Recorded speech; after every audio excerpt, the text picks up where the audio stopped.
Hey folks, it's Bob here at Sorrento Hill, and Maggie. Say hello, Maggie. She's not much to talk in the camera.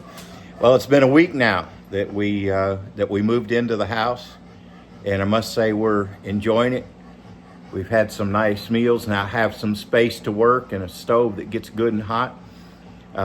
We've cooked some nice meals that we've really enjoyed.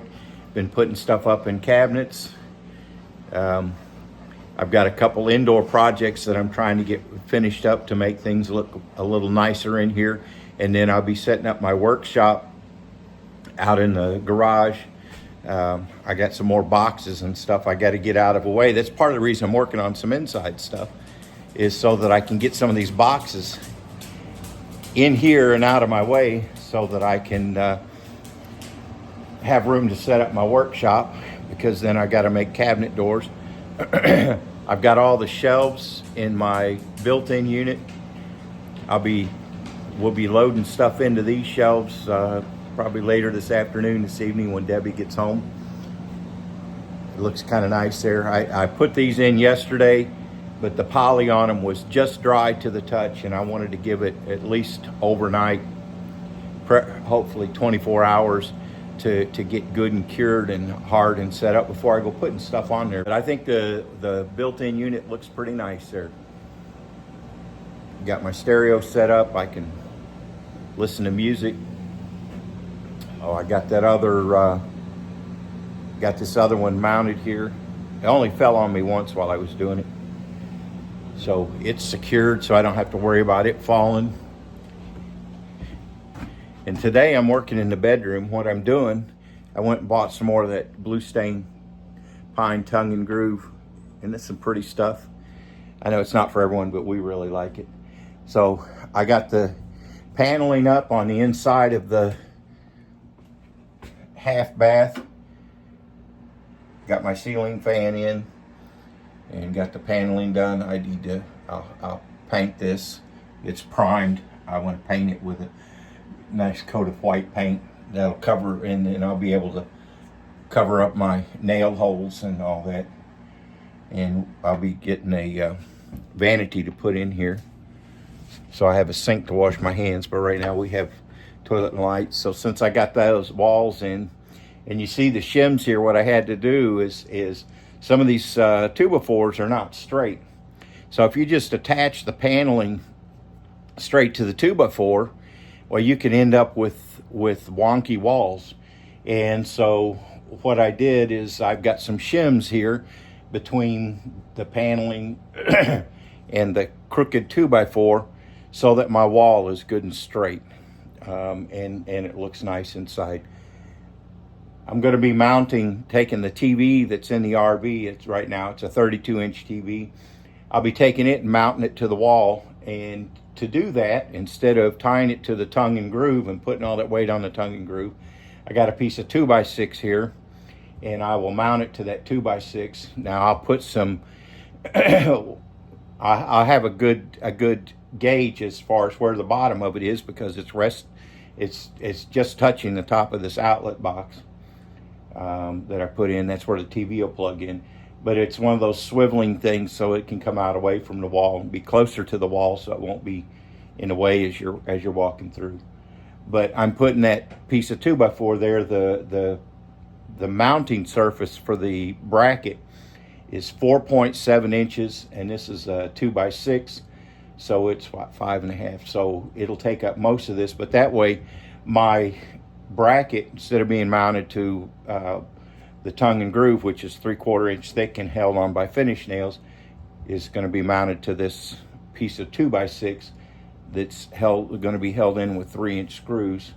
I have to put those in just a minute here, in between two wall studs. So it'll be good and solid. You'll never have to worry about it coming out. So, and then I'm going to be working on this back here. So I've got some pieces cut, so I'm going to go ahead and get started on getting this put in. And I got a piece of board I got to mark for this switch so it can go down, and then put my start slapping up pieces of tongue and groove. Right now what I got to do is mark this piece And this is fairly easy here because I've got a, well, I say it's fairly easy. I've got a, I can get behind it. So what I do is just hold it up in place and mark where the edges of my outlet box are, so I know where to make my cut. Try to match it up with the one from outside, and then I will just set this in place as best I can. Oh, there's a blooper for you. This is where sometimes it's so much easier if you have a second person helping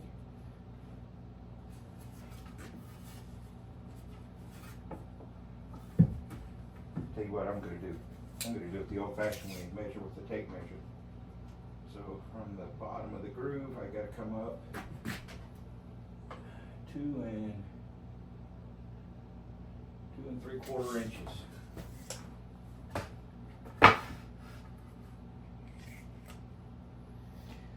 So I'll come up here 2 3/4, and you know, if I don't get it exactly right, why, you know, if it needs to go up further, why, that's no big deal.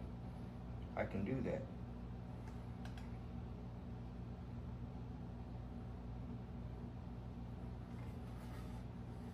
Now I'm going to take this outside to cut it.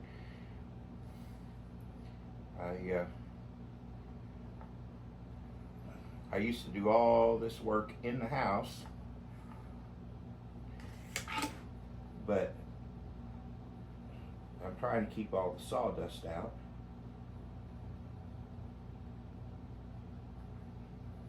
So I will take this out and use my jigsaw to cut that notch in it, and I will be right back. Right, I got it cut, so we'll see how it fits. Hey, I measured right.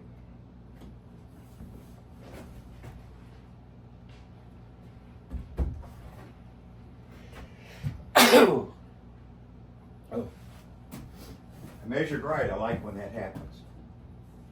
And then just nail it down in.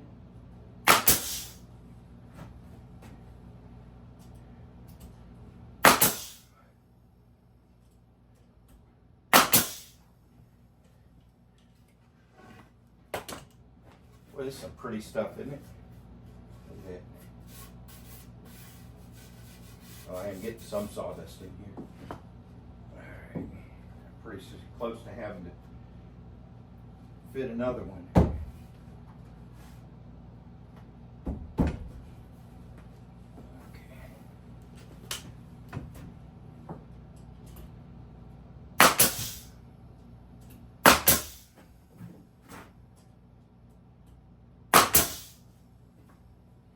That's as solid as can be. This one's going to be fun. So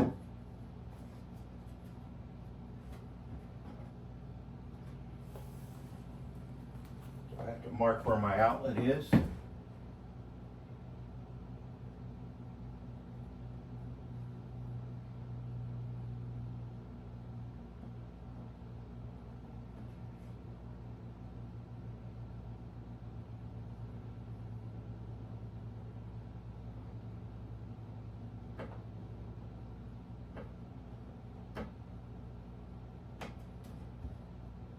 Now on these outlet boxes, if you don't get it quite perfect, like there's just a little bit of a gap around here, which isn't that bad because it lets the wood move a little if it needs to, but there'll be an outlet plate that'll cover that, so you'll never see that little gap there.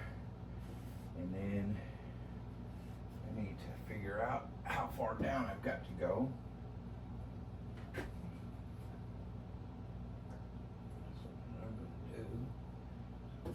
Go from here.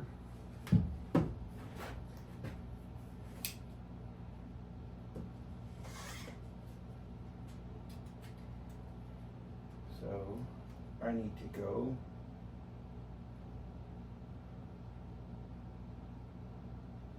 down about 5 3/4 inches. So I need to go down. Boy, I just about messed myself up, didn't I? I need to go about 2 3/4 inches. And we'll see how that goes, and if it's off a little bit, why, I'll come back and I'll come back and trim it. Okay, so 2 3/4. Let me mark that before I forget. All right, here we go. Moment of truth.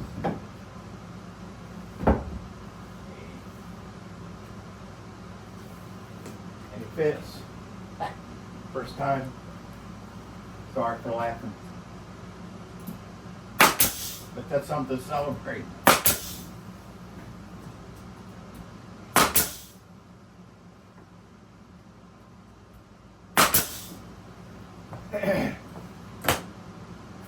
Now, when I put the door in, there'll be some trim here. So if there's any irregularity at all here, that'll all be covered up. So. All right.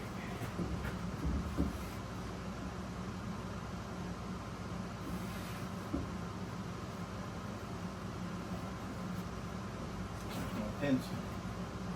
Too much stuff in my pocket, can't find my pencil.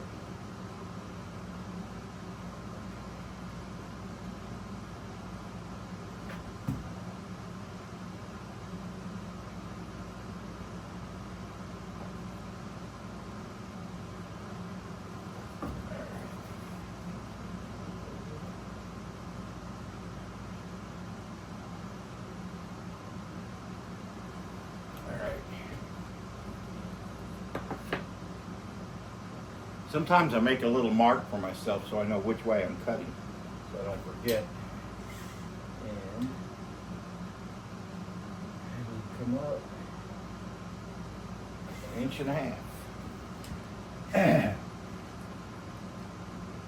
It's kind of a pain in the neck going in and out, but keeping as much sawdust out of the house as possible. Keeping it as clean as possible.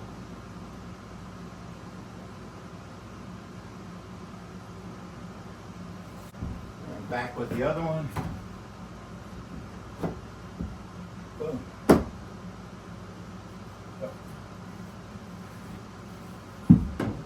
These outlets have little ears on it that can be used when you have drywall, but those can also be taken off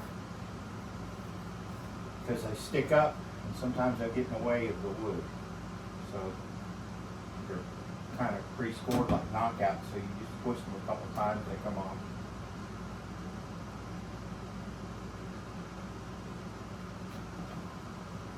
That gives me just a little bit more wiggle room.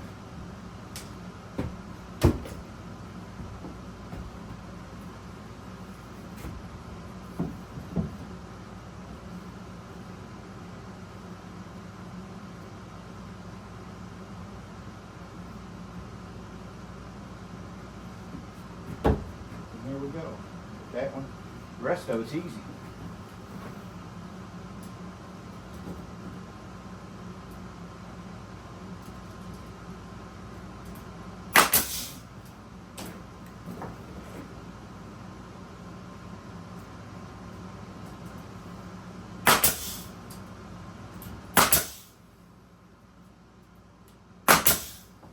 Now the reason I'm not putting nails here is this 2x4 here is a little bit crooked, and so it curves away, kind of bowed out, so I've got a space right there, so I'm just putting them on these 3 where it fits nice and flush.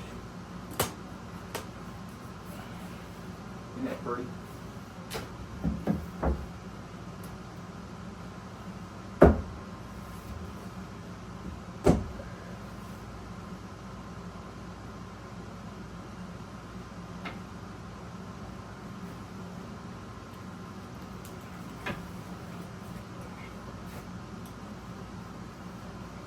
Twisted.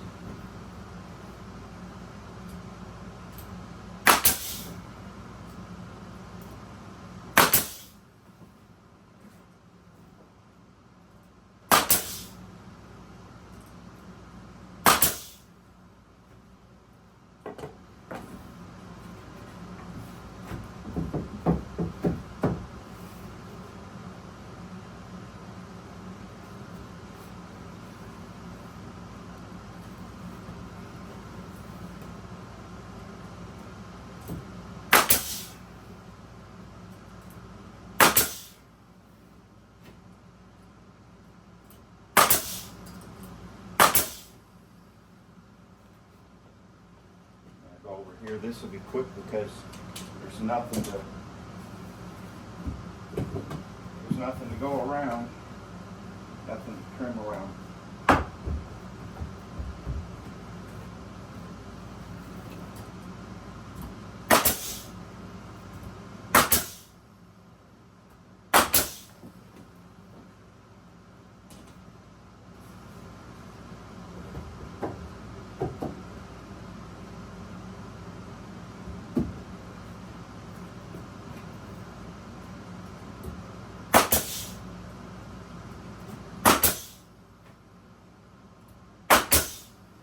And the only real fiddly part about this is your very first course, you don't want it touching the ground because you want to be able to let it move if it shrinks and expands. So you don't want it right on the ground. If you put it right on your subfloor and you get a lot of humidity and the wood wants to swell a little, there's nowhere to go, and down at the bottom it can only move up. So it'll pop boards out and get it all out of whack. So leave a space down at the bottom, at least 1/8 of an inch. I've got close to 1/4 inch down here. And this is also where you make sure to use a level on the first course to make sure it's good and level. And you get that first course level, now the rest of it you can just slap in place. You don't have to worry about level once you've got that first one in level. And then they just go together, lock together.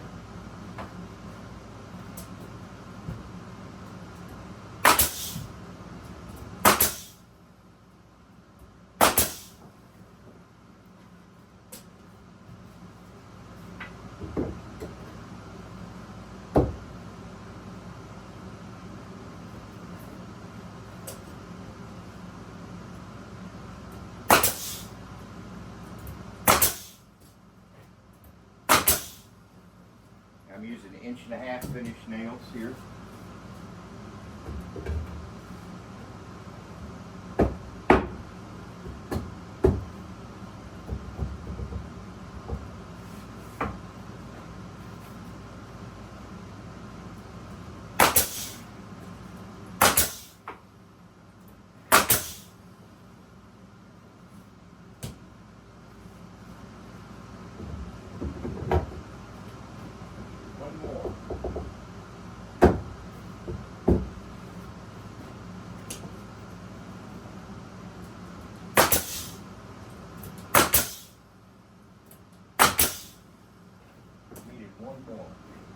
I'll get me one more of these 28.5s, and then what I'll do is I'll bring a board in, an 8-foot board, and I'll put it across the top here, and then I'll mark this opening and cut the opening out, and that way I'll have a solid piece across the top and then all the way up. It'll be solid pieces, and that way I keep my lines as smooth and straight as possible. I just like it better that way. So again, you know, it's not that hard working in around outlets. Don't let that intimidate you. It's fairly easy to mark and cut. I just cut these with a jigsaw. And if your opening's off just a little bit, don't worry about it, because you're going to put an outlet cover, a cover plate over it that's going to hide any gap that you have. So that's not really an issue. Then it'll look nice. And then I know that right in here, I've got that 2x6. It's level with the top of this bar. So right in here, where I put my mount, I'm going to be going through the tongue and groove and into a piece of 2x6, and that's what will be holding up that TV. So, and it's in between the wall studs here, so that should be nice and secure. A whole lot better than putting anchors in drywall or trying to figure out where a stud is. In fact, the size of that bracket, you could probably put it into one stud, but this way it'll be nice and secure. All right, let me go cut another piece, and then I'll get my piece to fit across the top here.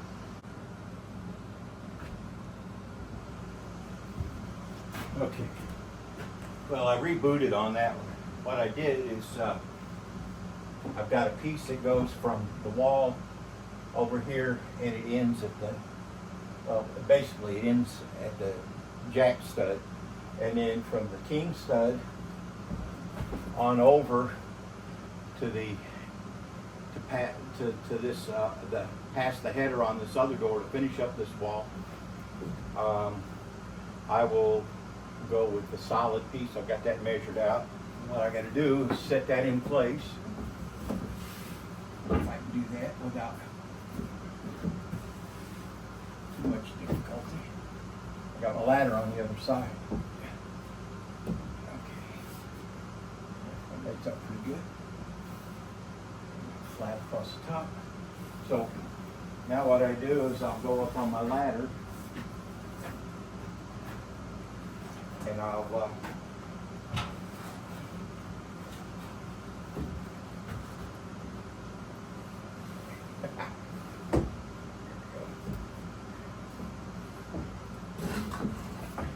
well, I tell you, this is where having a second person comes in so handy.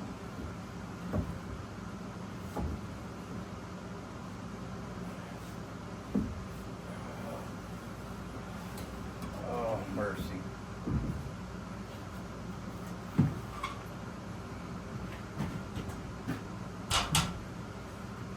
You know, sometimes doing stuff by yourself is a pain in the neck.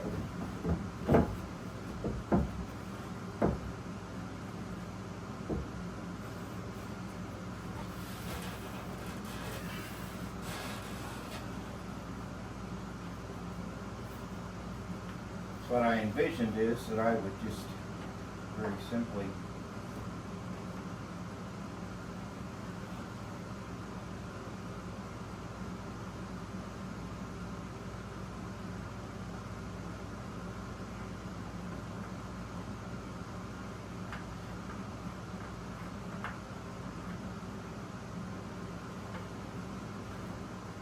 go on the other side and mark. That didn't work out.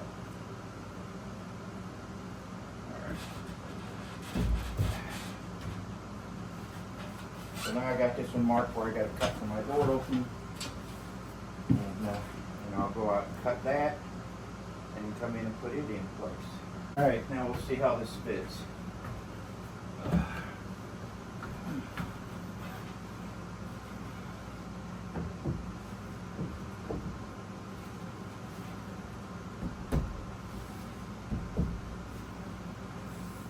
Not bad. Not bad. I can live with that.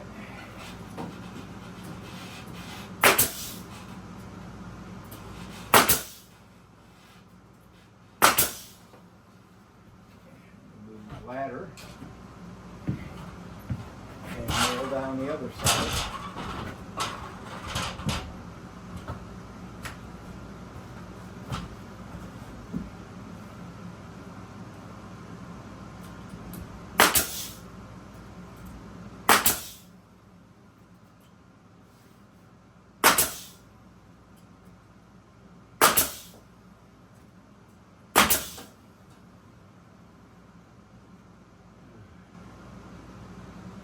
Hey, just messed myself up there, but hopefully I can make this work.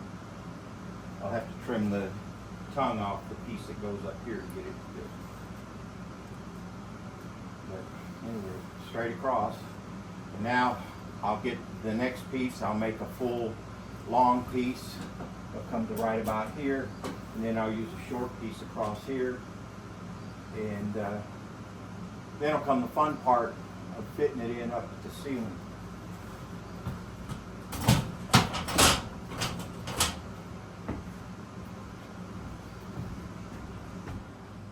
All right, it's the next day, but ran out of steam last night. Here you can see this is the wall with the half bath, and then going out into the hallway. Get that all the way up to the ceiling. Up there is fun because with a sloped ceiling, that means that several pieces have to be cut at an angle. Now I did that with a jigsaw. So that's the tools that I used for this. I I used a miter saw to cut my straight edges. I used the jigsaw for cutting these angles, and for cutting out around the outlets. And then up here, where the last piece wasn't 5.5 inches, it needed to be like 4.5 inches. What I did is I used my table saw to rip those down to the size I needed. Now, of course, every bit of that could have been done with a circular saw. Be a little bit difficult on these cutting out, but that's the tools I use for the job. So you don't have to have a whole bunch of fancy tools. And then of course, I've got a pneumatic nailer. If you had to, you could use a hammer and finish nails, but that's what I use. So, and there you go. That's the wall where the closet's going to be. I'm looking forward to when I have a chance to build the inserts that go in the closet and have those finished out. Then they'll be putting bifold doors on them, but got it all the way up to where the ceiling will be. So instead of looking at 2x4s on the walls in our bedroom when we come in, this is what we've got. And I love that blue stained pine. That's some beautiful, beautiful stuff. All right, so that's it for this video. Thanks for stopping by. I happened to look last night on YouTube, and I saw that I now have 501 subscribers, so crossed over that 500 mark. So appreciate all you guys for clicking like and subscribe. Thanks for joining us on this crazy adventure that we're on, watching my successes, my bloopers, and all that. But yeah, this is I think it's an absolutely beautiful bedroom. We've got the 2 walls that are cord wood, those nice deep window boxes that the cats absolutely love, and then this tongue and groove pine with a blue stain, and it's just a beautiful, beautiful wood. I'm going to leave it natural. I'm not going to put any finish on it, and just let it get that natural patina without being exposed to the elements. It won't turn gray on me or anything like that, but it just over time gets a real nice warmth to it. But it's beautiful stuff. All right, thanks for stopping by.